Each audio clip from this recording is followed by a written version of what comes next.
আসসালামু আলাইকুম রহমতুল্লাহ। আমরা অনেকে ইমান সম্পর্কে জানি না, মনে করে যে ইমান কালিমা পড়লাম তো ইমান হয়ে গেল। না, তিনটা জিনিসের সমন্বয় হলো ইমান। এক নাম্বার হলো তাসদিক বিল কলব।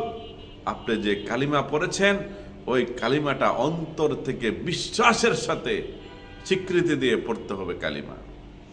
এবং দুই নাম্বার হলো ইকরার বিল লিসান। আপনি যে কালিমা অন্তরে স্থাপন করেছেন, অন্তরে ধারণ করেছেন, ওই কালিমাটা আবার জবান উচ্চারণ করতে হবে, জবানে পড়তে হবে।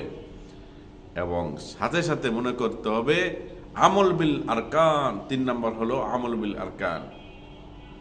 আল্লাহ তাআলার বিধিবিধানগুলি যথাযথভাবে পালন করতে হবে, অর্থাৎ আল্লাহ যা আদেশ করেছেন তা পালন করতে হবে, আর যা নিষেধ করেছেন তা বর্জন করতে হবে। যদি এই তিন জিনিসের সমন্বয়ে যদি আমরা ঈমান হাসিল করতে পারি, আল্লাহর রহমতে আমরা খাঁটি মুমিন হয়ে এই জমিন থেকে বিদায় নিতে পারবো। আলহামদুলিল্লাহ। আল্লাহ তাআলা আমাদেরকে আমল করার তৌফিক দান করুন।